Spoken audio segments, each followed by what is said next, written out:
You killed it because you fed it salads. It should have been left on pellets only. They can't have salads, even as a treat, until after 6 months old. Veggies and hay starve rabbits to death. So that was your fault. Future pets need to be fed a complete pellet diet.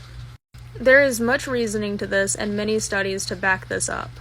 Look at the liver. If white spots, the hay and fresh items from your yard gave it coccidia. If sudden bloat, mucus, or running diarrhea, it was weaning enteritis, caused by salads because they have too much sugar and carbs. If it lacked decent fat padding, like no fat around the kidneys, it starved due to lack of nutrients. If the heart is black, it had a heart attack. Lungs look like cottage cheese pastorella, which again goes back to why they should be fed only pellets and very select supportive add-ons. 80% of what Rescue and House Rabbit Society recommends is wrong and has no basis in science. It continues to be followed due to this stubbornness and does not have the rabbit's best interest in mind. Bonding is dangerous in most situations.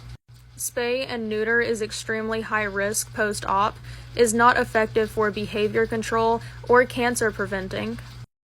80% hay. This misnomer comes from the House Rabbit Society conflicting rabbit and cavy care, as well as irresponsible disregard for the science of rabbit nutrition. Rabbits fed 80%, in particular the Timothy hay only, will not be able to fully meet their daily nutritional needs. First ingredient should be alfalfa. DM protein should be 16% minimum. A good feed should have a fiber content no higher than 5%. Fiber in excess of 25% will starve a rabbit to death. Rabbits need higher calcium. Low calcium is actually detrimental to bone development and rabbit health. Sludge is not caused by calcium, it is caused by poor breeding. One of the many reasons that rabbits and cavy are fed such different diets is because rabbits have a different gut bacteria population to guinea pigs. Pellets making up the majority of a rabbit's diet is recommended. Hay is poor in nutrition, hard to chew, which actually causes malocclusion. Wild rabbits are high nutrient selectors. They only resort to dry hay like grasses in times of starvation/deep winter just to stay alive. High fiber leads to energy dilution of the diet. The animal thus attempts to increase feed intake to satisfy energetic needs, and the feed conversion is reduced. When the dietary fiber level is very high, the animal cannot increase its intake successfully to meet energetic needs, thus leading to lower growth rate. There are so many arguments against feeding loose hay at all. Rabbits do best on a balanced, complete diet fed in measured amounts. Hay can actually be detrimental to tooth health. Hay is also void in nutrients. Feeding an 80% loose hay diet to a rabbit is actually starving them slowly. Rabbits fed this way tend to be in poor condition, constantly shedding with brittle hair and dull, sickly coats.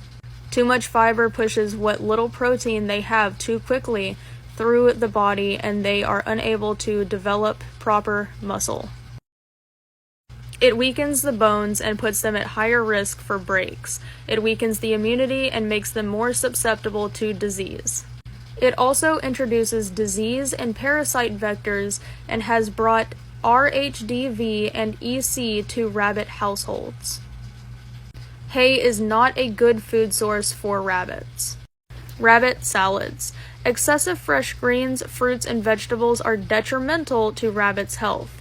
These items need to be limited to treats, as rabbits' digestive system cannot fully and properly digest high-sugar fresh materials, and these in excess lead to bloat, GI stasis, and death. Genetics cause sore hogs. When genetics is not in play, the other contributing factor is lack of sanitation and hair loss through urine scald.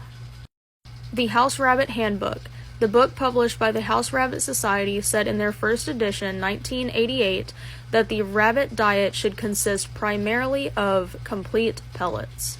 By the third edition, 1995, HRS began conflicting guinea pig and rabbit care while they were trying to promote them as species compatible.